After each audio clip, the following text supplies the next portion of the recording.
국내에 계신 스픽스 구독자 여러분 안녕하세요. 오창익입니다. 오늘도 교육에 대해서 생각해 봅니다. 국가는 국방비보다 훨씬 많은 예산을 교육에 쓰고 있습니다. 당연한 일입니다. 교육은 사람을 키우는 일이기 때문에 더없이 중요한 국가적 과제입니다. 노르웨이는 소련의 침공을 받자마자 8만 명이나 되는 어린이들을 스웨덴으로 보냈습니다. 비록 전쟁을 치르더라도 어린이들은 제대로 가르쳐야 한다는 국가적 결단이었습니다. 이런 노력 덕에 노르웨이는 인구가 600만 명도 채 안 되는데도 불구하고 세계적인 선진국이 되었습니다. 축구도 잘합니다. 우리의 교육은 어떤가요? 여전히 1등부터 50만 등까지 줄 세우고 학교는 수준 낮은 관료들에게 포위되어 있는 상황입니다. 여기 한 명의 교사가 있습니다. 무엇보다 아이들을 좋아했고 상대적으로 약자일 수밖에 없는 학생의 입장에서 서 있으려고 노력했습니다. 그러나 현실은 벅찼습니다. 교육 현장에서 쫓겨나 지금은 서울시 교육청 앞에서 농성을 하며 언제 끝날지 모를 싸움을 하고 있는 분입니다. 낯선 분이긴 할 텐데요. 이분의 이야기를 따라가다 보면 우리 교육 현장에서 고쳐야 될 것, 바로잡아야 될 것이 얼마나 많은지를 알게 됩니다. 지혜복 교사 스튜디오에 모셨습니다. 어서 오십시오. 네, 안녕하세요. 네, 선생님 조금 크게 얘기해 주세요. 안녕하세요. 네, 네. 아니 목소리가 원래 작으신가요? 그렇게 작진 않은데 네. 떨려서. 떨지 마세요. 우리 구독자 여러분들 다 좋은 분들이어가지고. 네. 네, 선생님 좋아하실 거. 선생님 티셔츠가 네. 무슨 캐릭터죠? 우리 화면에 한번 나올 텐데. 네. 아니야, 이쪽 카메라 보시면 됩니다. 네. 이거는 복직이라고 이름을 이제 청년 분들이 만들어 주셨고요. 복직도 되고 약간 모자의 모양이 지혜복이니까 복지. 네. 복직이라고 이름을 붙였는데요. 약간 이제 모자 모양의 쥐의 캐릭터 쥐. 약간 네, 선생님은 쥐 복직도 선생님. 되기를 보고 네네. 그 다음에 제 이름이 또 지자이기도 네네. 하고 뭐 이런 거에 복합적으로 캐릭터를 만들어 주셨어요. 네, 그래서 네. 이 캐릭터가 이 모자하고 연결되는 거라서 오늘 쓰고 나왔습니다. 그 모자는 어떤 의미인가요? 이 모자는 구미 한국옵티칼 불탄 공장에서 600일 넘게 투쟁했던 두 명의 여성 노동자들이 계십니다. 이분들의 고용 성기를 바라면서 부산에서 구미까지 행진을 했었는데요. 그때 참여한 분들이 쓰게 된 상징적인 모자고요. 아직 이 문제는 해결되지 않았습니다. 빨리 그분들 포함해서 구미 공장에 세고된 노동자들이 일터로 돌아가시기를 바라고 있습니다. 그래서 이 모자는 그분들이 일터로 돌아갈 때까지 제가 계속 쓸 생각입니다. 지금 선생님의 현안도 있는데도 불구하고 구미에서 해고된 노동자들이 장기적으로 투쟁하고 있는데 거기에 연대하는 마음으로 서로가 그런 마음을 주고받으시고 사실 신경림 선생 시에도 그런 게 있는 못난 것끼리 잘 어울리고 서로 못난 것들끼리 봐도 흥겹다라는 게 못났다는 게 무슨 결핍이 아니라 그냥 없는 사람들은 서로 힘주고 또 힘을 받으면서 산다 그런 뜻인 것 같고 지혜복 선생님이 연대의 마음이 전해지고 있는 대목인데요. 서울시 교육청 앞에서 지금 농성 중이시죠? 네. 언제부터 하셨어요? 제가 농성장을 차리고 농성을 본격적으로 한 거는 194일 되었고요. 194일이면 그러니까 언제? 투쟁을 시작한 거는 시교청 앞에 이제 시위를 제일 먼저 시작했던 네네. 날은 2024년 1월 2024년 1월 21일. 21일부터 네, 오늘 699일째 시위를 하셨고 시위하고 농성의 차이는 시위는 그냥 앞에 서 있거나 하는 그야말로 네, 선전정. 시위를 했고 농성이라는 건 주무시는 거예요? 거기에 천막을 치고 네. 거기서 이제 여러 사람들이 교대로 항상 365일 계속 지키는 형태가 되죠. 그걸 거의 200일 동안 하셨네요? 네. 일반적인 시위는 2024년 1월부터니까 거의 2년 가까워. 네. 근데 사실은 학교 안에서 문제를 제기하고 해결을 위해서 노력했던 거 다 합치면 3년째가 됩니다. 하여튼 일단 서울시 교육청 앞에서만 치면 지금 사안은 선생님과 관련된 사안이잖아요. 네. 그러니까 선생님을 둘러싼 어떤 문제가 있는 거고 네. 그 문제에 대한 문제 제기를 하시는 건데 네. 그 방식이 2년 동안 시위하기, 또 1년 동안 농성하기, 200일 동안 농성하기, 네. 그 이전까지 합하면 3년 동안 싸우기인데, 와, 이건 너무 어마어마한데요? 근데 서울 어떤 문제인지 이제 차차 얘기를 나눠볼 텐데, 주로 서울시 교육청 앞에서 하는 건 서울시 교육청이 타겟인 거잖아요. 서울시 교육청이 해결해야 한다. 네, 그러니까 저는 요거- 문제를 일으킨 게 서울시 교육청이라는 거죠. 문제 해결도 서울시 교육청이 할 수 있는 거고. 아니, 그러니까 뭐 대통령이 해결할 거면 막 청와대 앞에 가고 서울시에서 해결할 거면 서울시청 앞에 가는데 서울시 교육청 앞에 간 거는 뭐예요? 서울시 교육청이 문제를 일으켰고 문제도 해결할 수 있다 이거죠. 아무래도 학교 안에서 벌어졌는데 그 관할 지역교육청인 중부청이 그걸 해결을 못했고요. 그리고 서울시 교육청에도 민원을 넣었는데 해결을 못하는 건지 안 하는 건지 그런 상태에 있어서 전체적인 서울 교육에 책임자가 있는 교육감의 권한으로 이 문제를 적극적으로 해결해야 한다라는 것이고 실질적인 이 사안의 관계자들은 네, 서울시 교육청에도 많이 계십니다. 하여튼 3년 동안 투쟁하셨고 농성도 200일째 하고 계신데 네. 목소리를 굉장히 작게 조금 말씀해 주시니까 약간 투사 같은 투사들은 막 되게 크고 세고 그러던데 그런 건 아니네. 역시 그냥 조용한 선생님이시군요.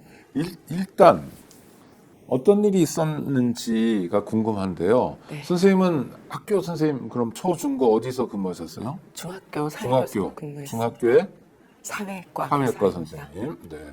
처음에 교사가 된 건 몇 년도셨어요? 1989년도였어요. 1989년부터 와 그때 제자들은 첫 제자들은 지금 어마어마하게 큰 정도가 아니라 뭐 같이 늙어가는 처지겠네요. 그렇죠. 네, 네. 그러면 한 70년대 초반생들, 중반생들일 테니까 50 넘었고 막 이러겠네요. 굉장히 오랫동안 교직에 계셨어요. 네. 그러니까 문제가 된 학교도 중학교였어요. 네. 어떤 문제가 있었습니까? 제가 학생들과 정년이 3년밖에 안 남아서 지금요 아니면 당시에요? 당시에요. 2023년 5월에 2023년 5월 5월에 말에 학생들과 정년을 앞두고 좀 더 가깝게 잘 지내면서 행복하게 교직 생활을 마무리해야겠다. 그런 마음이 크게 들었어요. 그래서 이전보다도 더 학생들과 친밀하게 밀착된 시간들을 많이 가졌었는데요. 그러다 보니까 학생들이 그동안 묵혀주었던 속에 담아둔 얘기들을 꺼내기 시작했어요. 그러니까 어떤 계기로 해요? 뭐 선생님 담임을 하셨어요? 아니면 뭐 교과 지도를 좀 특이하게 하셨어요? 아이들이 제가 갑자기 상담에- 속마음을 얘기했다면 네. 학생들은 당시 2학년이었는데요. 전년도 1학년 때 제가 교과 담임을 했고 2학년 때는 교과 담임이 아니었고요. 제가 맡은 업무는 상담복지부장이었습니다. 그래서 상담부장, 네네. 상담이 일이셨군요. 네. 부장을 하다 보면 아무래도 학생들은 학급 담임하고 가깝기 때문에 네. 속내 이야기를 틀어놓을 수 있는 시간들이 별로 없어요. 그래서 저도 업무도 바쁘기도 하고 그러면서 학생들과 좀 보다 각별하게 밀착된 시간을 많이 갖기는 어려웠는데 2013년도 5월 말에 보다 더 상담복지부장이다 보니 학생들에게 좀 더 제가 도움될 수 있는 부분이 무엇일까에 대한 고민도 컸고 그래서 저에게 좀 많이 찾아왔던 학생들과 학교 끝나고 같이 떡볶이도 먹고 이런 식의 시간들을 보내다 보니 사주셨을 거 아니에요? 네. 저도 퇴근 시간 넘겨서 학생들하고 같이 이제 먹으면서 많은 얘기를 나누다 보니 그동안 묵혀두었던 얘기들을 꺼내기 시작했어요. 거기서 제가 오랫동안 학생들이 성폭력 사안에 시달리고 있다는 걸 들었습니다. 중학생들이요? 네. 그때 몇 학년이요? 2학년이었습니다. 중2가 성폭력이요? 네. 여학생들이었나요? 네. 이건 아주 심각한 문제인데요. 네. 성폭력의 이제 범위가 네. 성희롱부터 성추행, 성폭행까지 이렇게 다 포괄적인 개념으로 우리는 이제 폭력을 입었으니까 네네. 성에 관련해서 우리가 뭐 언어 폭력도 폭력이죠. 근데 그건 일반적인 그건 성희롱에 이제 들어갈 수 있죠. 네네. 언어로 네네. 이제 성적 근데 성폭력을 했다면 이게 굉장히 센데요. 네. 그런 거를 중학교 2학년 여학생들이 선생님한테 이제 친숙해지니까 떡볶이도 같이 먹으니까 얘기하기 시작했다. 네. 어떤 일이 있었는데요? 구체적으로? 학생들이 입학할 때부터 네. 겪어왔다고 이야기를 했고요. 학생들에 대한 그 몸매에 대한 평가를 남학생들이 수시로 해왔고, 그리고 몸매를 가지고 여학생들의 순위를 매기고, 복도에서도 여학생들이 치마를 주로 입잖아요. 네. 그러면 아래에서 계단으로 올라가는 모습들을 보면서 다리가 어떻다, 몸매가 어떻다 이런 것들에서 여학생들이 복도 계단을 잘 못 올라갔답니다. 그래서 네네. 가장 이제 남학생들이 없는 외곽의 계단으로 계속 다니고, 그리고 만지지 말라고 하는데 배를 와서 만지거나 껴안거나 또는 뒤에서 와서 허리 같은 데를 만지거나, 그리고 여학생들 가방을 뒤져서 뭐 생리대 같은 것들 꺼내서 공놀이처럼 던지거나, 근데 일단 그리고 수시로 그 쉬는 시간에 교육청에서 지급한 태블릿 PC가 있어요. 네. 거기에 개인에게 지급한 거예요? 네, 차단을 많이 했는데도 야한 모습이 나오는 동영상 같은 것들을 몰려서 보거나, 여학생들 앞에 성관계 행위를 묘사하는 동작들을 보여주거나 그런 일들이 너무 많았답니다. 그게 한두 번도 아니고 지속적이고 광범위하게. 반복적으로 계속되었답니다. 그러면 일단 가해자가 되게 여럿일 것 같고요. 네. 전부는 아니겠지만 남학생 다수고 네. 피해자도 뭐 전부는 아닐지 모르지만 여학생 다수고 이러네요. 네. 가해자가 피해자가 한 공간, 한 교실에 섞여 있고 네. 그다음에 가해 정도도 되게 다양하게 네. 말로 성희롱하는 경우도 있고 뭐 몸매 이런 거는 성희롱 같아 보이고요. 그렇죠? 그다음에 뭐 실제로 배라는 데가 성적으로 봐도 좀 은밀한 뭐 이제 민감한 부위인데 또 뒤에서 껴안거나 이런 건 추행이 있고 성 행위하는 장면을 묘사하거나 보여주거나 이거 다 사실은 하나하나가 네. 미안한 얘기좀 범죄에 해당되거든요.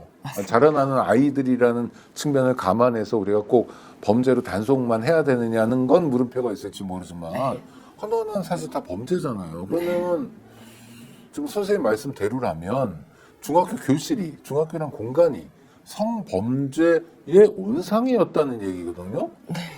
지금 약간 놀라서 당연히 사실이니까 그렇게 말씀하시겠죠? 그럼 피해자들은 어느 정도예요? 그래서 그냥 일상적으로 늘 그랬던 거예요, 학교에서? 그럼 거의 매일. 매일? 네. 물론 뭐 중학생 남학생들이 중학교 남학생들이 성에 민감하고 호기심도 한참 크고 뭐 그럴 때니까. 그런데 아이들은 그럴 수 있다 쳐요. 예를 들어서. 그러면 이제 그다음부터 선생님들의 역할이 있잖아요. 네. 알게 됐어요. 물론 선생 앞에서 하는 그런 짓을 하는 애들은 바보니까 없을 거고 지들끼리 있을 때 이제 여학생들 앞에서 막 그런단 말이에요. 그럼 여학생들이 의사 표현도 했어요. 하지 마. 뭐 나쁜 놈이야. 뭐 어쩌고저쩌고 그랬는데도 계속 매일처럼 했다. 이제 교육의 역할을 해야 될 차례잖아요. 그다음부터 선생님의 활약이 기대됩니다. 어떻게 하셨어요? 처음에 상담했던 여학생들 중에 그런 피해 경험을 한 여학생도 있었고, 굉장히 수위가 낮은 성희롱 정도를 경험한 학생도 있었지만 좀 더 성추행 때문에 많이 고통스러워하는 학생도 있었는데요. 우선 제가 듣기에 이게 굉장히 범위가 넓고 상황도 심각해서 우선 너무 미안했어요. 상담한 아이들이 학생들한테. 그런 상태에 놓여 있는데 내가 네. 무슨 상담복지부장이라고 학교에서 중요한 보직교사이긴 한데 그런 것도 몰랐구나. 자괴감 같은 게 생기고 그랬겠네요. 네, 정말 미안했고, 이게 학교인가? 학교는 학생들이 안전하고 행복하게 생활을 해야 되는 전제가 있잖아요. 근데 이런 폭력의 경험들을 그것도 2년 동안 겪어왔다. 그리고 나중에 알아보니까 이게 수년 동안 계속 이 학교에서 지속되어 온 문제였더라고요. 그래서 우선 저는 학생들에게 물었습니다. 그럼 그동안 해결 노력을 어떻게 했느냐. 학급 담임에게도 얘기해보고 또 여러 선생님들한테 얘기를 해봤는데, 심지어 생활부에도 찾아가 봤는데 대부분 그냥 말로 타이르고 끝났답니다. 누굴 타일러요? 가해 학생요.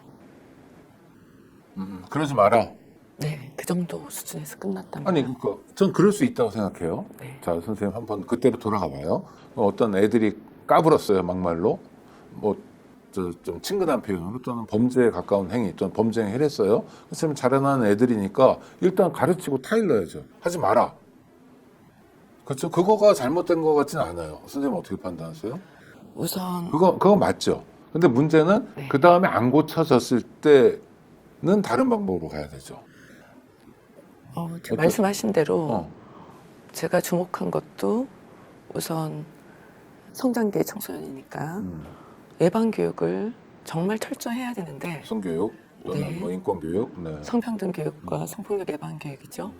그게 학교 안에서 정말 제대로 되고 있지 않았구나라는 것이 있었고 지금이라도 그 부분을 강화하고 제대로 해야 한다라는 일차적인 교사로서의 긴급한 필요성을 느꼈고요. 네네. 그런 이제 또 처벌이라는 것이 교육적으로도 필요할 때는 해야 한다고 저는 생각합니다. 안 그러면 그 행위의 심각성을 학생들은 잘 못 느끼기 때문에 그래서 교육적 차원에서 두 가지가 같이 좀 긴급하게 필요하다라고 저는 생각을 했습니다. 그래서 그리고 현재 이제 학교에서 그런 사건들을 대처하는 교육부 대응 매뉴얼이 있습니다. 그 매뉴얼대로 학교 안에 성폭력이 발생을 하면 상급기관에 신고를 해야 하고 경찰에도 신고를 해야 하도록 되어 있습니다.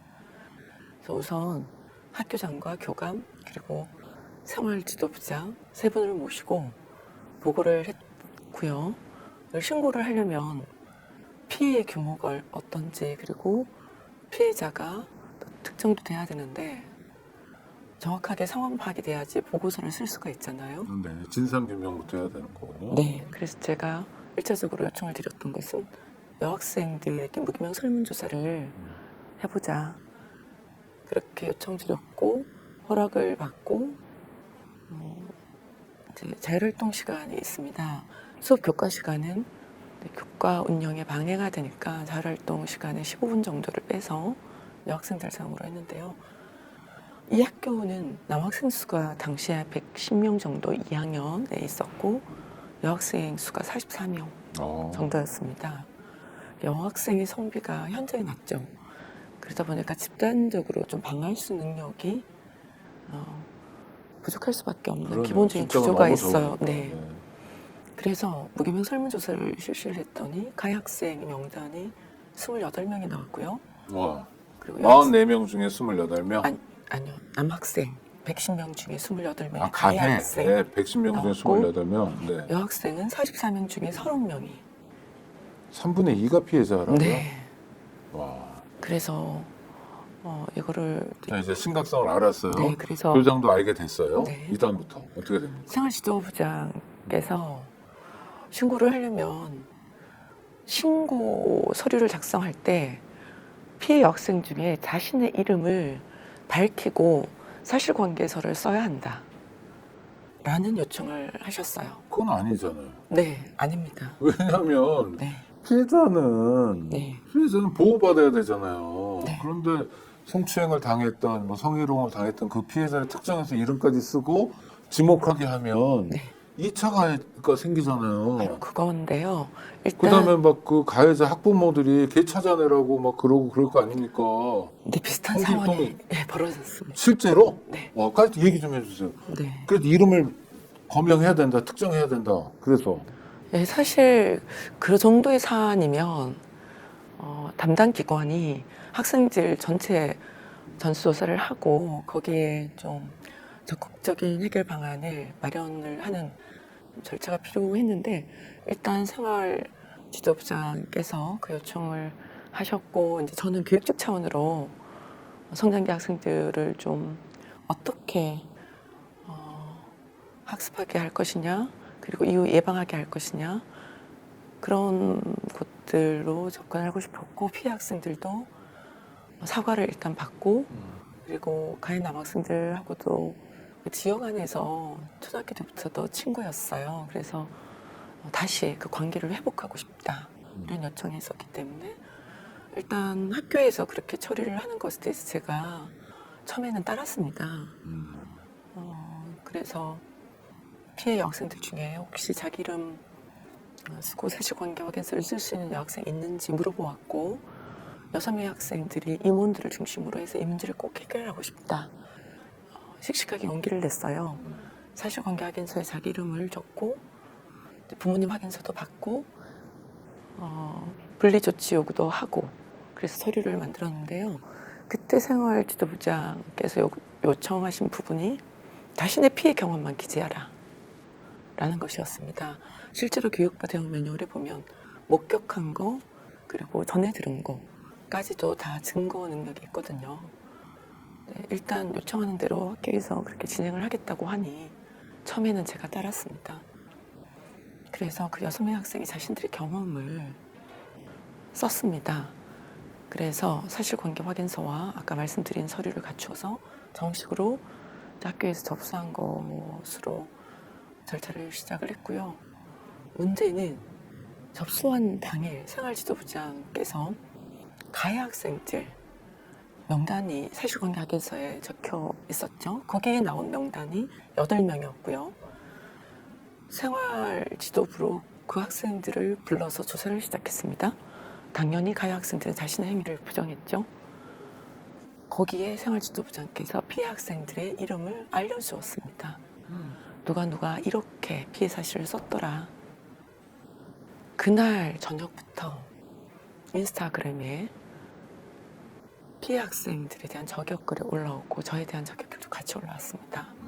제가 생활지도부장은 선생님보다 교직 경력이 오래된 사람인가요? 그렇지 않았습니다. 남성인가요? 네.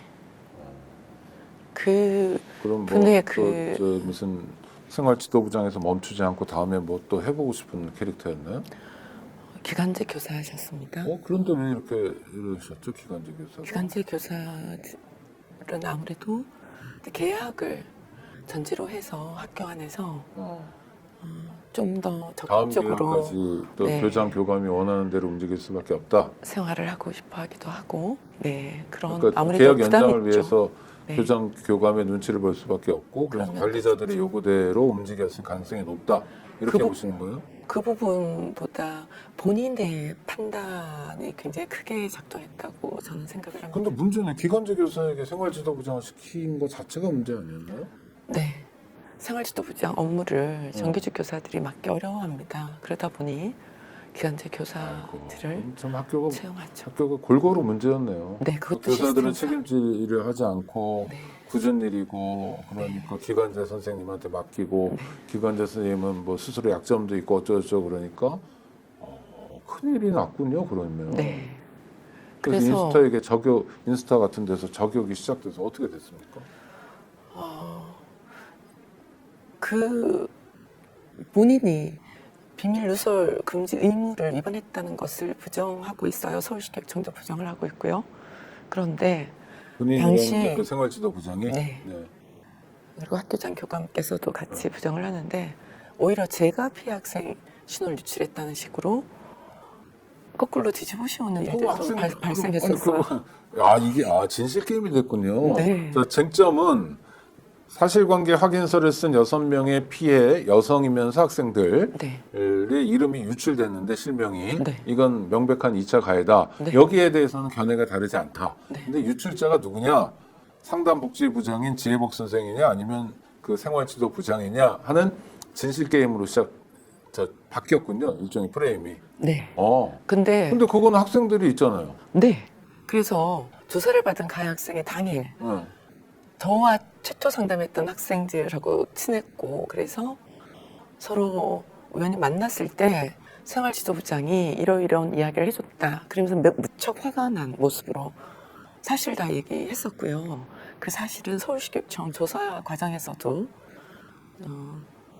피해 학생들이 증언했습니다. 학부모님들도 증언했고요. 그런데도 불구하고 그러니까 그 말을 들었다고 하는 8명의 학생들 네. 누구한테 들었다고 증언하고 있어요 지금? 그 학생들은 어떻게 알겠습니다. 이야기했는지를 저는 모르죠. 근데 그것이 객관적 사실일 수밖에 없는 이유는 한 가지만 더 말씀드릴게요. 네네.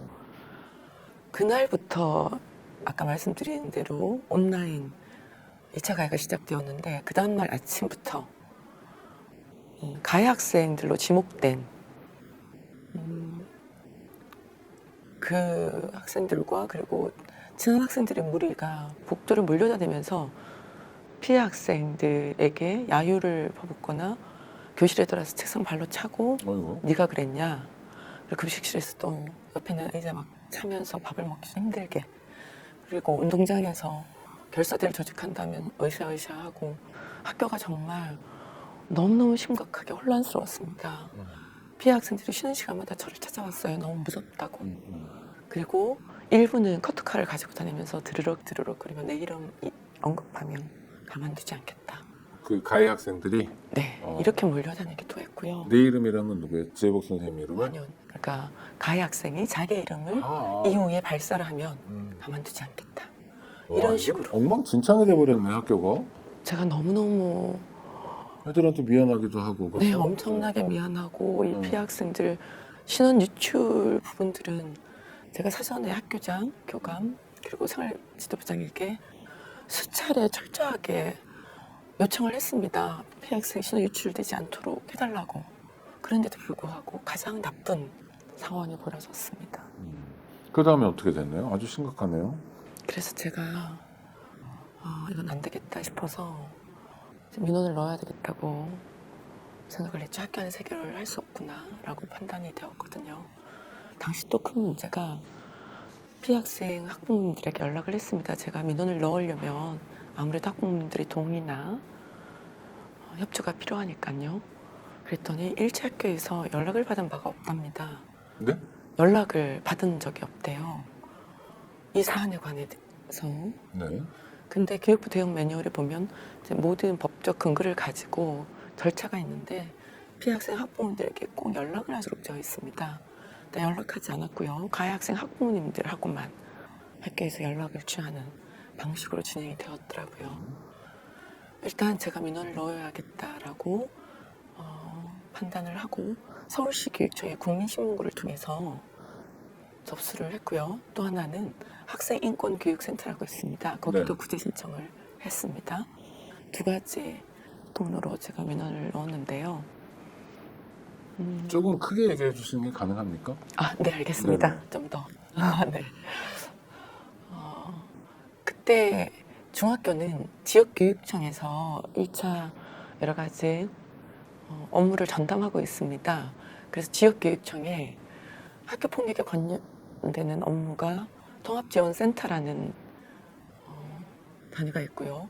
아니 뭐 통합지원 그거까지는 우리가 잘 몰라도 네, 되니까. 여기에서 하여튼 연락을 네. 제가 받았습니다. 네, 민원하니까 민원에 네, 대한 대응이 그래서 있고. 네. 가서 센터장과 학교폭력 담당 장학사를 저랑 전교 서울지부 부지부장 되시는 선생님하고 같이 만났습니다. 그러니까 그랬더니 노조의 도움도 받아가면서. 네. 그렇죠? 네, 좋아요. 그래. 굉장히 지금 말씀하신 대로 심각하게 사안을 바라보았고 우선 약속했던 절차가 있었습니다. 특별 장학을 실시하겠다. 그리고 그 과정에서 필요하다면 감사를 들어갈 것이고, 그리고 관련자 징계가 필요하다면 징계도 하고, 그리고 이 사안에 대해서 재조사를 전면적으로 하시겠다고 이렇게 약속을 그리고 하셨어요. 가해자 피해자를 분리한다든지 네, 또 분리하고. 피해자를 보호하는 매뉴얼이 정상적으로 작동된다든지 네. 뭐 이런 것들이 필요하죠. 피해 학생 자, 보호가 여기까지는 필요하죠. 여기까지는 잘 왔네요. 그래도 네. 2차 가해는 끔찍한 일이었지만 생명 유출은 문제였지만 그래도 교육 당국이 개입하면서 잘 풀릴 수 있을 것 같아요. 근데 왜 문제였습니까? 굉장히 그때 믿고 저는 학교로 돌아왔고요. 네. 아무리 기다려도 학교에 조사가 진행되는 느낌이 제가 들지 그 않았습니다. 교육지원청을 만난 건 언제였어요? 2023년? 네, 7월 16일 경쯤 네네. 됩니다. 그런데 이제 방학이 8월 20일 경이었기 때문에 네. 저는 방학 전에 이 과정들이 8월 빨리 20일에 방학이에요? 개학이에요? 방학입니다.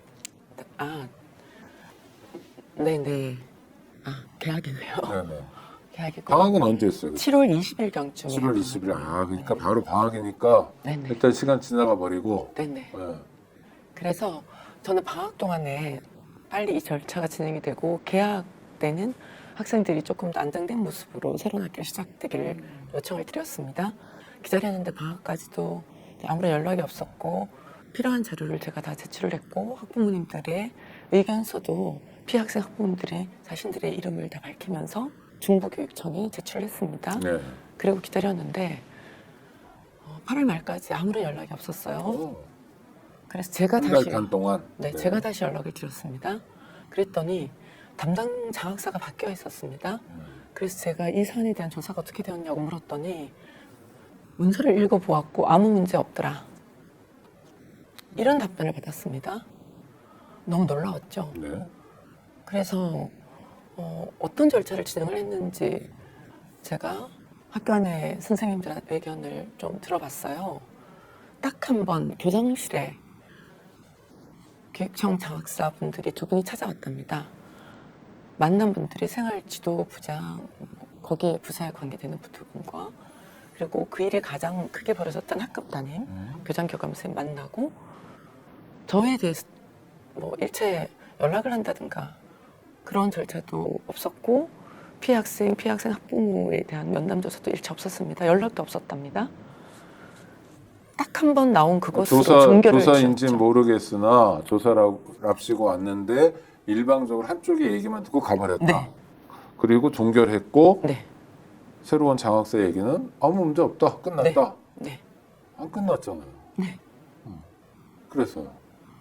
그 이후에도 가해 학생들이 일정 정도의 성폭력 행위가 지속되어서 또 여학생들이 저를 찾아오고 아니 그래서 근데 다른 것도 아니라 그 정말 아예 말로 옮기기가 물론 어린 애들이어서 철없는 네. 측면도 네. 있지만 네. 그래도 이놈의 자식들이 그 문구형 카터칼을 드르륵 거리면서 뭐 죽여버리겠다, 뭐 결사대다, 뭐 네. 어쩌고 이런 거는 굉장히 그 농도 짙은 위험한 단계거든요. 네. 근데 그 자리에서 교육은 붕괴돼 버렸네요. 제가 정말 그때 괴로웠습니다. 저에 대한 괜히 학생들의 애들한테 공격도 관심 심했고. 가져서 네. 괜히 떡볶이 먹어서 괜히 아이들의 고충을 들어줘서 예? 괜히 애들이 당하는 무슨 성폭력 이런 거를 해결해 주겠다고 마음 먹어서 라는 자괴감까지 들었겠네. 그렇진 않았습니다. 아이고, 네. 제가 다행입니다. 피해 학생들한테 약속을 했거든요. 네네. 같이 이것을 잘 해결해보자. 그리고 학생들의 용기가 너무 훌륭했고 그럼요. 그런 용기들이 잘 해결되는 것을 통해서 이후에도 여러 가지 문제를 해결하는 데서 굉장히 주체적으로 잘 성장해 나갈 거라는 이제 그런 그래서 계기가 되었을 거라고 장학사는 아무 문제 없다고 그러면 선생님 그 다음에 어떻게 대응하셨어요? 근데 멈출 수가 없었습니다. 학생들이 그럼요. 약속을 지켜야 네. 했으니까요. 그래서 중부교육청을 일단 찾아갔습니다. 교육지원청. 네, 센터장님과 중부지원과장님 그리고 교육장님까지도 만났습니다. 네. 알아보겠다 이렇게 답변만 하셨고요. 해결에 대한 노력을 하지 않으셨습니다. 그래서 저는 서울시 교육청까지 찾아갔습니다. 네. 서울시 교육청을 방문한 건 언제쯤이었어요? 서울시 교육청의 학생인권센터에선 나서기 시작을 한 거는 10월 초였습니다. 아유, 그 시간은 쑥쑥 지나가네요. 네, 네. 그래서요. 그게 2023년도 10월이고요. 네네. 학생인권교육센터에서는 구제 절차라는 과정이 있습니다. 여기 인권센터 조사관님과 그리고 센터장님이 오무관 두 분도 심각하게 이 사안을 바라보시고 저에게 좀 철저하게 객관적 조사를 하고 싶어 하셨고 저도 그걸 돕기 위해서 피해 학생과 학부모님들의 협조를 부탁드렸습니다. 학교 안에서는 도저히 해결이 안 되니까 당시에 피해 학생들이 자신들의 신원을 보호받기 위해서 학교 밖 공간을 찾아서 그때 조사관과 옹호관님을 만나기로 이렇게 서로 약속을 했습니다. 피해 학생들이 원하는 빵집의 2층에서 한 명씩 따로 들키지 않도록 작전을 짜다시피 해서 왔습니다. 그 당시 2차 가해가 너무 심각했으니까 그러나 이 문제 해결을 위해서 피해 학생들이 또 다시 용기를 낸 겁니다. 그때 피해 학생들이 모두 다 이 상황을 증언했고요. 녹취까지 그때 이제 학생인권교육센터에서 나오신 분들이 했습니다. 그리고 피해 학생 학부모님들도 집단 면담을 다 하셨고요. 네. 그리고 그때 그 조사관님들이 중부교육청도 방문하시고 학교장, 교감 선생님도 만나시고 이러면서 종합적인 조사를 끝내셨는데 한 달 동안 조사 결과가 안 나오는 거예요. 또 그래서 제가 다시 또 교육청을 찾아가서 적극적으로 요청을 했습니다. 학생들을 제발 위해서 조사 결과를 빨리 내달라. 그리고 그에 따른 조치도 내어달라. 계속 요청했고 그리고 서울시 교육청에 성폭력 사안을 담당하는 민주시민 생활과라는 데가 있습니다. 거기 과장님도 만났고 담당 장관님도 만났고 그러면서 근데 왜 한 달 동안 다음에는 노력을 했죠. 그 조치가 안 취해진다고 그래요? 뭐 일이 많대요? 뭐 무슨 변명이 있을 거 아니에요? 그냥 정리 중이라고 자꾸 말씀을 하시는데 네네. 그게 한 달이 걸릴 일은 아니잖아요. 그렇죠. 그래서 아니 뭐 그런 일이 뭐 수십 개가 있다면야 뭐 그럴 수도 있겠지만 네. 그리고 이거는 시급하잖아요. 피해 학생들 네. 보호를 해야 하고 네. 피해 프로그램도 빨리 들어와야 하고 그래서 11월 말까지도 안 나와서 계속 찾아갔습니다. 네. 겨우 나온 것이 12월 27일경에 학교로 거의 2달 반 뭐 이렇게. 네, 공고 조치가 내려왔습니다. 그 안에 보면 이것도 방학할 때 다 됐었네요. 네, 방학이 1월 4일이었습니다. 네. 그 공고 조치 안에 학교 안에 교사 대상 그리고 학생 대상 특히 또 피학생 회복 프로그램 학부모 대상의 성폭력 예방 교육도 배치가 되어 있었고요. 그리고 학교장과 생활지도부장이 피학생과 학부모에 대한 사과 이런 내용들이 웬만큼 다 담겨 있었습니다. 그러나 학생인권교육센터는 감사나 징계 권한이 없습니다.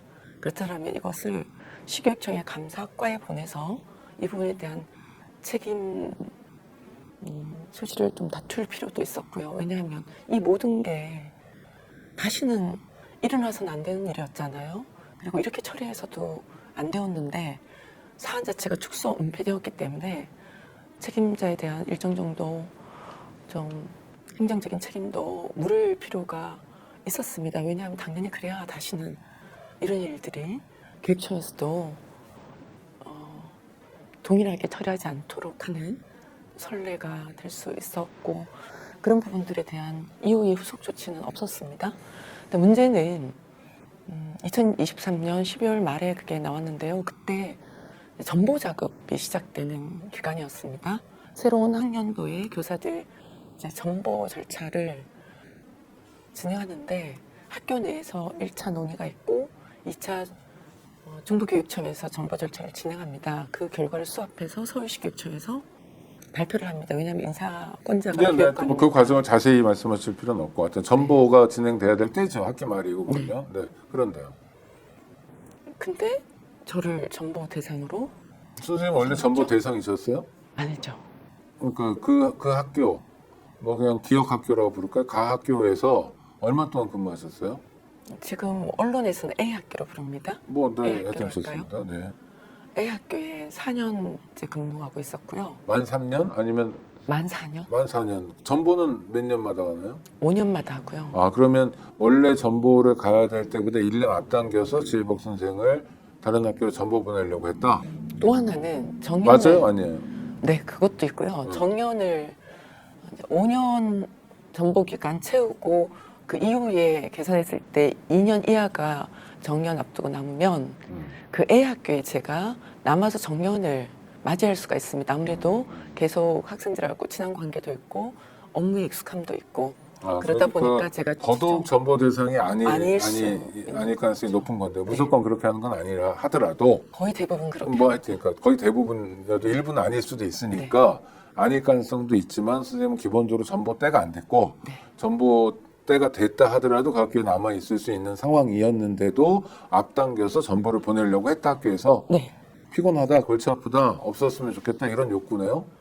제가 그렇게 느낄 수밖에 없었습니다. 아니 그렇게 보여요. 괜한 문제 제기를 해가지고 뭐 평지풍파를 일으켰다. 교장 입장에서는 불편하게 했다. 사과하게 만들었다. 오케이. 그래서요. 그래서 전보 결정이 났습니까? 아니면? 전보 결정을 났습니다. 그럼 다른 학교로 가라. 네. 그랬어요. 그럼 부당해 보이는데요? 그래서 부당 전보라고 저는 거부할 수밖에 없었습니다. 거부를 어떻게 해요? 근데 인사 발령을 그건 우선- 교육청에서 승인을 해준 거잖아요. 그러니까 전보라는 게 그 교장이 공립중학교죠. 네. 교장이 마음대로 할 수 있는 게 아니잖아요. 네. 교장이 다른 학교 간다고 해서 가는 게 아니라 네. 아까 말씀하신 것처럼 학교에서 뭐 품위를 하거나 그러겠죠. 이런 사람이 전부 가야 될 것 같다. 그러면 교육청에 다 모아가지고 전체 인력을 보면서 배치하는 거잖아요. 네. 하여튼 교육청이 결정한 거죠. 그건. 네. 그러면 당시 교육감이 누굽니까? 조희영 교육감 아닙니까? 맞습니다. 저 개인적으로 잘 아는 사람인데 이러면 안 되는 건데 진보 교육감이잖아요. 그때 부당정보가 아니라고 주장하는 한 가지가 있습니다. 아 뭐예요?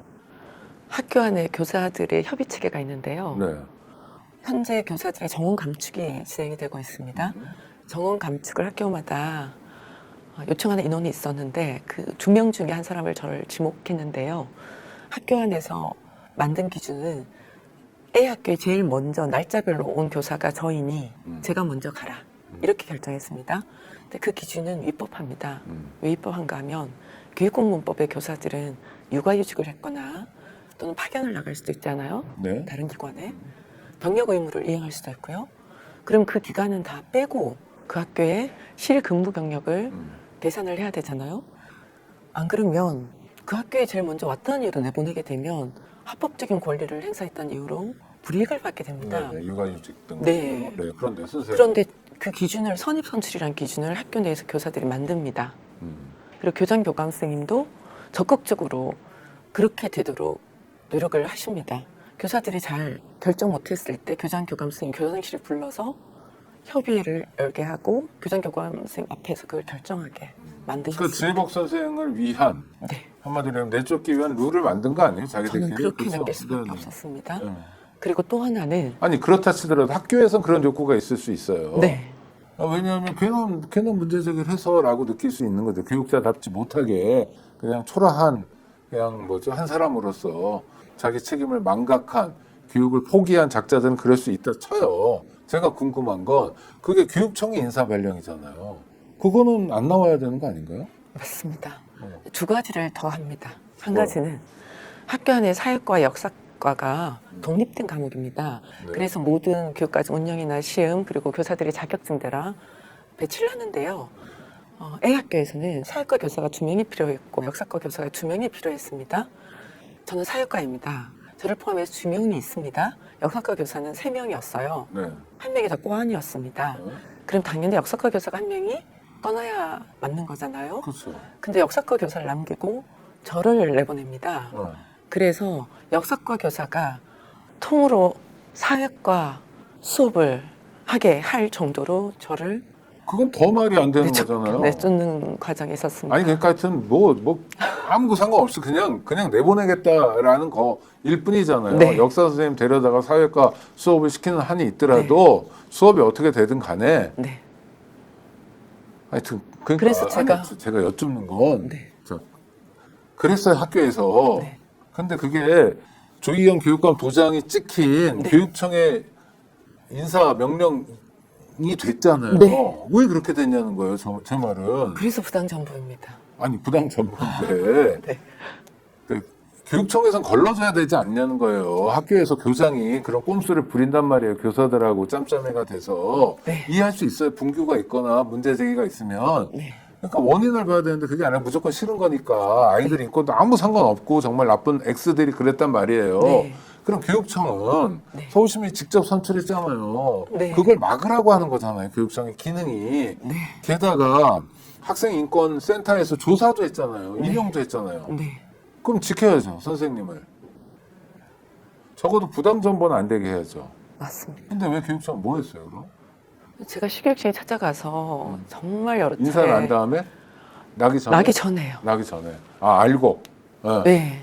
왜냐하면 절차가 진행됐고 발표 전이었으니까. 네네네. 그래서 이거 잘못됐다고 수차례 요청드렸습니다. 누구한테 했어요? 중등교육과 과장님과 인사담당 장학관님에 네네. 그리고 조현 교육관님에게도 간접적으로 다 전달되었고요. 정책기획국장님에게도 면담을 통해서 전달했습니다. 그런데. 그런데도 이분들은 최종 정보 발표를 했습니다. 다 알면서 해보자는 했습니다. 거는? 좀 그렇게 느껴지는데요? 제가 그냥 그걸 받아들이고 어쩔 수 없이 부당정보된 학교로 갈 거라고 쉽게 생각을 하셨던 것 같습니다. 근데 선생님 어떻게 하셨어요? 그래서 저는 그 발표가 날까봐 나지 않기를 바랐기 때문에 발표 정보 났어요? 발표는 2014년 2월 2일이었는데요. 그러니까 1월 20일부터 저는 그걸 막기 위해서 시교육청 앞에서 1인 시위를 시작했습니다. 그런데도 2월 2일에 발표가 났고요. 네. 저는 부당정보라고 인사권자인 조영교육감에게 이걸 철회해야 된다. 계속 요청하면서 시위나 선전전을 아니 그러니까 이어갔습니다. 1월 21일부터 그러니까 네. 인사 발령 나기 전에 서울시 네. 교육청 앞에서 시위를 하면 네. 교육감이 알 거 아니에요. 뭐 당연히 얘기를 알고 해주잖아요. 있습니다. 네. 지나가다가 출퇴근 때도 보고. 네. 그러면 조희연 교육감하고 무슨 대화하거나 이런 건 없었습니까? 그때는 없었습니다. 교육감 오래서 그런가? 그러면 안 되는데, 그렇죠? 되게 아니 뭐 5분, 섭섭했습니다. 5분 10분만 얘기하면 되잖아요. 저도 조영 사진 교육감. 찍어줬을 텐데. 네, 그렇습니다. 그리고 그래서 정보가 났고 그럼 네. 선생님은 그게 부당 정보라고 해서 그다음부터 어떻게 하셨어요? 그쪽 학교를 안 갔어요? 네. 안 가면 또 문제가 되는데. 그래서 제가 네.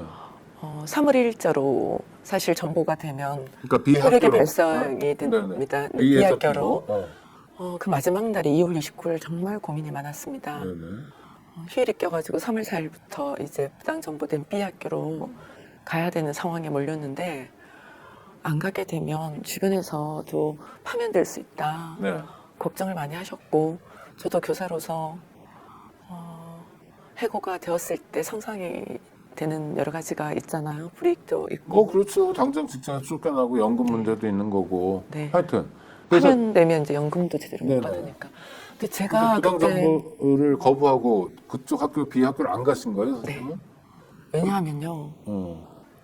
저로서는 절박했던 사안이 A 학교에서 피학생들이 정말 어려운 상황에 처해 있었고 제가 떠나오기 전까지 몰래 눈을 피해서 저를 찾아왔습니다.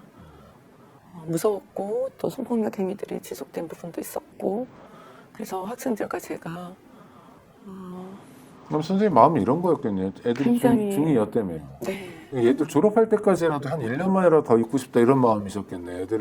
애들하고 약속을 좀 지키고. 어떻게 그 마음 그렇게 정확하게 짚어주실 아니 수 정확하게 있습니까? 짚는 게 아니라 그거죠 사실은. 나는 어른이고 네. 어? 쟤들은 앞길이 구말리고 네. 잘못된 왜곡된 성의식이 심어지는 것도 두렵고 그렇죠? 아니 그다음에 여러 가지잖아요. 쟤들 앞으로 어떻게 지내야 되네. 네. 내가 어른으로서 교사로서 애들도 못 지키면 내가 무슨 교사냐 창피하게. 내가 뭐 이런 생각일 것 같아요. 그래서 전보를 부당하다고 거부하셨고 그럼 이제 징계가 시작된 거예요. 그래서 서울시 교육청에서 징계를 시간이 지금 별로 없어서 예. 속도가 안 믿게 나가요. 네네. 한 가지 이제 거부한 이유 한 가지만 더 말씀드리고 그다음 이유를 조금 연결을 할게요. 그래야만 제가 거부한 이유가 더 명확해지니까. 인권센터에서 공고 조치가 나왔잖아요. 네. 그러면 그거가 이행되도록 제대로 그거를 지켜볼 사람이 필요하잖아요. 그럼요.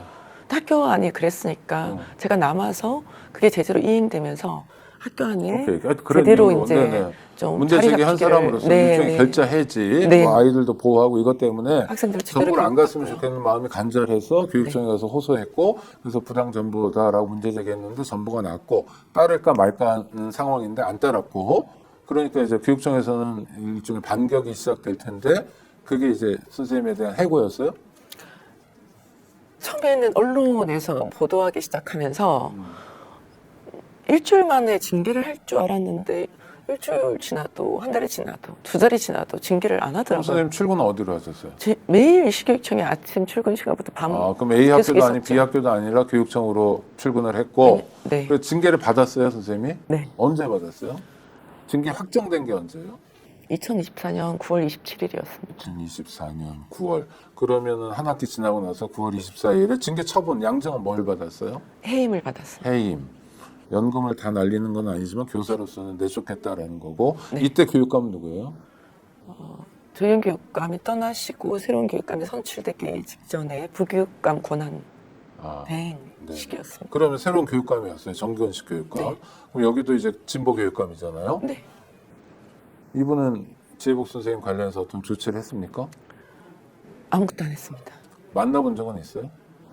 후보 시절부터 제가 식육점 앞에 기자회견 할 때도 요청했고 선거 캠프에도 찾아가서 요청했고 만나게 약속을 당선되면 하겠다고 캠프에서 답변을 들었는데도 당선 이후에 2달이 넘도록 면담을 잡아주지 않았습니다. 여태까지 안 만난 거야? 아니면 2달 후에 만났어요? 그래서 2025년 1월에 면담을 해달라고 교육청 안에 있는 본관 앞으로 찾아갔습니다. 네. 그랬더니 교육청 본관 문을 다 걸어 잠궜습니다. 선생님 뭐 총 들고 갔어요? 아니요. 무슨 흉기 들고 갔어요? 아니요. 저만 내려가면 문을 혼자서? 걸어 잠궜어요. 아니, 저를 지지하는 다른 분들하고 같이 몇 갔습니다. 명이서요? 한 10명 정도 분이 갔습니다. 아니 그러니까 10명이 무슨 위협이 된 겁니까? 왜 문을 걸어준 거예요? 아무것도 아니, 없었습니다. 그냥 아니 그러면 문 앞에 9명 빼고 지혜복 선생님만 들어오세요 할 수도 있잖아요. 네. 그런 것도 안 하고 그냥 문 걸어준 것도? 네. 하여튼 정근식 교육감 지금까지도 한 번도 본 적이 없어요? 그래서 이틀 동안 그 문 앞에서 저와 함께 했던 사람들하고 같이 추운 겨울에 거기서 만나달라고 거기 앉아 있었습니다. 무슨 왕이에요 만나달라고 구걸을 하게? 그래서 그랬더니 너무 추우니까 전기를 좀 끌어섰는데요. 등도 전기도 끊어버린 적이 있습니다. 아이씨 그리고 추운 데서 있다가 2박 3일 정도 지나서야 겨우 면담을 잡아줘서 만났습니다. 그렇게 하니까? 네. 그래서 얼마나 만났어요? 그거를 불법 시위했고 직원들 업무를 방해했다고. 아니 시간 얼마나 만났어요 교육감은? 처음에 1시간. 그리고요? 그때는 알아보겠다. 어. 저한테 진정성 있어 보인다. 어. 그런 식으로 얘기하셔서 자, 제가 그래서 한쪽이 내부에 올라오는 문건이나 보고를 그것만 듣지 마시고 제가 드리는 자료나 이런 걸 좀 살펴봐달라 부탁드린다. 정말 간곡히 요청드렸습니다. 그러니까 그때까지는 교육감이 참 잘못했지만 그래도 면담이 성사된 건 다행이고요. 네. 그래서 1시간 동안 얘기를 들었어요. 저처럼. 네. 저도 뭐 선생님에 대해 사전 정보 없이 지금 들었고 네. 혼자서 화도 내고 뭐 속상하기도 한데 좀 책임과 권한이 있는 사람이니까 그 다음에 네. 변화된 거는요. 없었습니다. 교육감을 또 만난 적이 있나요? 그래서 2월 말 기자회견을 중간에 해서 면담 요청서를 보냈는데 왜냐하면 아무런 조치가 취지지 네, 않으니까. 네, 하여튼 좋아요. 2월 그래도- 말에 또 만났나요? 그래도 또 면담이 안 돼서 2월 말에 또 본관 밑으로 가서 만나달라 했습니다. 아. 저 혼자라도. 근데 또 안 만나줬습니다. 근데 또 거기서 추운 데서 또 기다렸습니다. 본관 문 걸어 잠그고 내쫓더라고요. 그런데 그냥 있었어요. 그런데 잠깐 그때는 좀 만나서 얘기를 그래도 좀 해보겠다며 그랬었는데요. 만났을 때 자신의 권한이 아니고 이전 교육감 때 일이다. 그런 얘기만 반복했고요. 그래서 아무것도 기대할 수 없는 그런 상황만 확인했습니다. 근데 한 가지는 정말 말씀드려야 되는 게 그러고 나서 저와 함께 했던 분들이 많이 이제 증가했고요. 이제 우리가 교육감 위기 해결을 촉구하기 위해서 그때 희망 텐트라는 걸 열었습니다. 식육청 정문 앞에 집회 신고 다 내고요. 하루 동안 거기 텐트 치고 우리가 적극적으로 좀 교육감님에게 요구를 해보자. 그렇게 저와 함께 했던 분들이 추운 겨울에 거기 오셨는데 2월 28일 날 아침에 저희들이 본관 앞에 가서 교육감께서 들으시라고 조금 큰 소리로 요구를 해보고 이제 텐트를 접을 생각이었는데 그때 본관 앞으로 내려갔던 이유가요. 그 텐트를 치고 날 수백 명이 모였어요. 그때 집회를 하고 텐트를 쳤거든요. 근데 수백 명이 모였는데 바로 정문 앞에 있는 간이 화장실이 하나 있습니다. 변기 하나 딸랑 있는. 주변에는 화장실이 없어요. 그래서 그 많은 사람들이 그 화장실을 이용해야 되는데 정문을 경찰 정문에서 막고 화장실을 못 쓰게 했어요. 그래서 항의를 했습니다. 그랬더니 경찰 분들에게 한 명씩 들어가게 하는 거예요. 그러면 그 많은 사람들이 줄 서서 그 화장실을 남녀 그대로 써야 했는 상황에 대해서 너무 심각하게 인권 침해적인 그런 조치를 저희들이 당하고 사과를 요구했는데요. 나중에는 결국 화장실은 그냥 쓰게 했지만 사과는 해야 되잖아요. 사과도 안 하고 그리고 그때 거의 8,600명의 시민들이 이 사안을 해결하라고 서명을 했는데 그래서 그때 23명이 본관 앞으로 갔는데 정의식 교육감 지시로요. 경찰을 동원해가지고 전원 연행을 했습니다. 뭐 주거침입 뭐 이런 거로요? 시설 보호 요청을 했고요. 그래서 그때 퇴거 명령을 경찰에서 이제 했는데 나가는 사람까지 저희들은 그런 예상을 전혀 못했습니다. 그냥 조금 크게 외치기만 하고 나올 생각이었는데 근데 그게 23명의 청소년도 있었고요. 대부분 청년 여성이었고요. 그리고 식육청 그 마당은 시민들 개방 공간입니다. 거기서 그렇게 대거 연행된 것은 유례가 없습니다. 그 건물 안이 아니라 교육청 마당에서 네. 23명의 시민 또 청소년이 연행됐다. 네, 그래서 모두 다 유치장에 같이 일단 경찰이 내렸었어요. 잘못했고요. 제가 그거는 그렇게 정규식 교육감이 했는데 요청. 물론 그러니까 교육감. 그러니까 교육감이 문제를 해결하기는커녕 공권력을 통해서 문제를 해결하는 가장 반진보적인 네. 그다음에 교육자답지 않은 행태를 한 건데 그럼 선생님 부당 전보에 대해서는 지금 소송을 진행 중인가요? 네. 법원의 구제를 받기 위한 소송을 진행 중인 거고 알겠습니다. 그러나 교육청 차원에서 문제를 일으킨 교육청 차원에서는 오히려 냉랭하게 짝이었고 제가 교육청 홈페이지에 가보니까 공고문이 붙어 있어요. 뭐라고 했냐면 지혜복 씨의 불법 시위 관련 사실관계를 안내드립니다. 이거는 일부러 이렇게 쓴 거죠. 지혜복 씨 이런 거는. 네? 네. 아유 정근식 씨가 이러면 안 되는데 그렇죠? 답답합니다. 구독자 여러분 들으신 바와 같습니다. 일어나지 않을 일들이 반복적으로 일어났습니다. 중학생 남자아이들이 여학생들을 상대로 해가지고 일상적으로 성폭력을 저지르는 일이 첫 번째로 그렇습니다. 교사들이 알았다면, 교장이 알았다면 그 다음에 아이들 따끔하게 가르치고 재발 방지를 위한 노력을 했어야 합니다. 그러나 잘못된 관료주의만 팽배했고 잘못된 보신주의만 판쳤습니다. 그 결과 아이들의 아픔을 공유하고 아이들의 아픔과 연대하려 했던 한 교사는 거리의 교사가 되어 오늘도 내일도 어제도 서울시 교육청 앞에서 농성을 하고 있습니다. 서울 시민이 진보 후보라 해서 선택해준 정근식 씨는 냉랭하기 짝이 없습니다. 이러려고 교육감 하는 겁니까? 도대체 교육감을 왜 합니까? 묻고 싶습니다. 구독자 여러분 함께 물어주시고요. 내년 6월에 지방선거 때 서울시 교육감을 다시 선택해야 됩니다. 이번에는 제대로 된 교육감을 선택해야 될 것 같습니다. 이건 아닙니다. 제가 개인적으로 아는 사람이긴 하지만 급식 노동자들 환기구 설치를 서울시 교육청이 가장 적게 했다는 것도 충격적이고요. 지혜복 선생에 대한 뭡니까 한 사람만 희생양을 만들어 버리면 행복합니까? 그래서 지킬 교육이란 게 뭡니까? 라고 묻지 않을 수 없습니다. 지금이라도 무릎을 맞대고 해결해야 합니다. 그리고 지혜복 선생이 이렇게 투쟁하는 이유, 성폭력 피해자인 아이들에게 교육이 살아있음을 알려줘야 합니다. 우리가 그렇게 만만한 사람들은 아니라는 거, 잘못했지만 그래도 그 잘못을 바로잡을 수 있다는 거 알려줘야 합니다. 서울시 교육청의 맹성을 촉구합니다.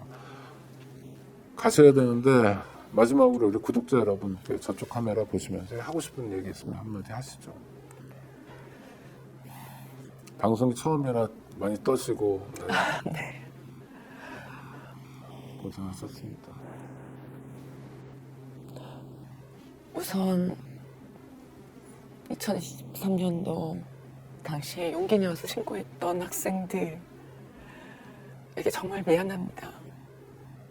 그 학생들은 지금 이 사안을 언급하는 것조차